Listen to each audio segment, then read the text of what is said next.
வணக்கம் நண்பர்களே. நீங்கள் மன்னிக்கவும், நம்ம விரும்பும் தளபதியின் அரசியல் பயணத்திற்கான முக்கியமான தகவலோட நம்ம சேனல் உங்களை வரவேற்கிறது. தற்போது தமிழக வெற்றிக் கழகத்தின் முக்கிய ஆலோசனை ஒன்று மையக்குழு, அதாவது பூத் கமிட்டி உறுப்பினர்களை மாவட்ட அளவிலாக நியமிக்க வேண்டும் என்பது ஒரு ஆலோசனை நடந்திருக்கு. இது ஏன் இவ்வளோ அவசியம்? மையக்குழுவின் பங்கு ஒரு தேர்தல் கட்சிக்கு எப்படி வெற்றியை தந்து கொடுக்கும் அப்படின்றத நம்ம இந்த வீடியோவில் பார்ப்போம். இதுவரை நம்ம சேனலை சப்ஸ்கிரைப் பண்ணாதவங்க சப்ஸ்கிரைப் பண்ணிக்கோங்க, இந்த வீடியோ லைக் பண்ணிக்கோங்க, கமெண்ட்ஸில் உங்கள் கருத்து சொல்லுங்கள். ஓகே, நம்ம இப்போ வீடியோக்கு போகலாம்.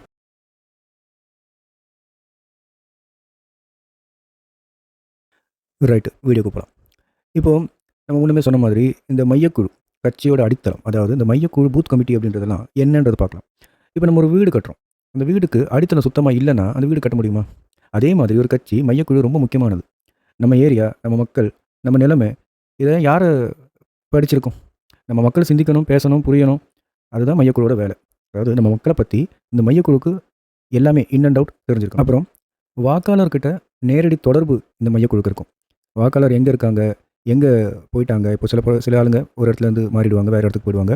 அப்புறம் எங்கே போனாலும் அந்த நேரடி தொடர்பு இந்த மையக்குழுக்கிட்ட இருக்கும். அந்த மாதிரி ஒரு நம்பிக்கை இந்த குழு உருவாக்கணும். அதாவது நம்ம மக்களை பார்த்தா இவங்க நம்ம கட்சின்னு சொல்லுவாங்க. அந்த மாதிரி ஒரு தொடர்பு இவங்க உருவாக்கணும்.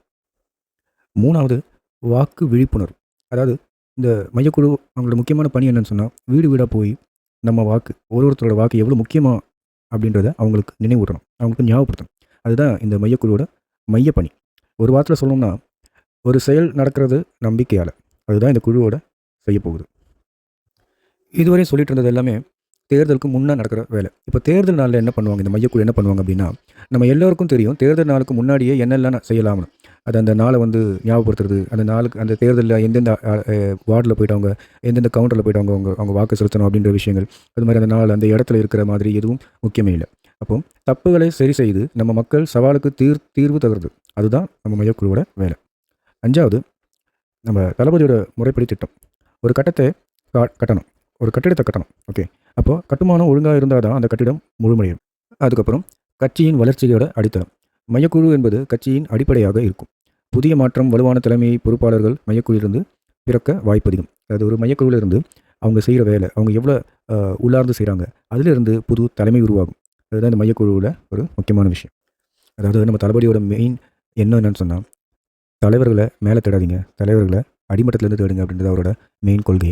அப்போது இந்த மையக்குழு அவங்க எப்பயுமே அவங்க இப்போ தேர்ந்தெடுத்தவங்க எல்லாமே அடிமட்டத்திலேருந்து மேலே வந்தவங்க தான். அப்போ அடிப்படையிலேயே கட்சியோட முக்கியமான பொறுப்பில் வரப்போகிறவங்க இனிமேல் அடிமட்டத்திலிருந்து கட்சிக்காக வேலை செஞ்சு அதுலேருந்து மேலே வரவங்கள தான் அவங்க முக்கியமான பொறுப்பில் இனிமேல் வரப்போகிறாங்க. ஸோ அந்த தொலைநோக்கு பார்வையில் தான் நம்ம தளபதி பயணிச்சுட்டு இருக்கிறாரு. அப்புறம் ஒவ்வொரு மாவட்டத்திலிருந்தும் அமைப்பு சாரா கட்சி பணிகள் மையக்குழு சரியாக செய்யும்போது கட்சி மக்களின் நெருக்கமாக இருக்கும் அப்படின்றது தளபதியோட ஒரு ஆழ்ந்த உள்ளார்ந்த ஒரு தொலைநோக்கு பார்வை. ஓகே, அப்போது இதுதான் எதுக்கு ஒரு கட்சிக்கு பூத் கமிட்டி, அதாவது மையக்குழு, கோர் கமிட்டின்னு சொல்லுவாங்க. அந்த குழு எதுக்குன்றதை நம்ம இப்போ இந்த வீடியோவில் பார்த்தோம். இனிமேல் இந்த மாதிரி வேறு தளபதி கிட்டேருந்து வர புது உத்தரவு, அந்த மாதிரி விஷயங்களை நம்ம வீடியோவில் பார்க்கலாம். அதுக்கப்புறம் நம்ம இதுவரை இந்த வீடியோ பிடிச்சிருந்தா லைக் பண்ணுங்கள். இதுதான்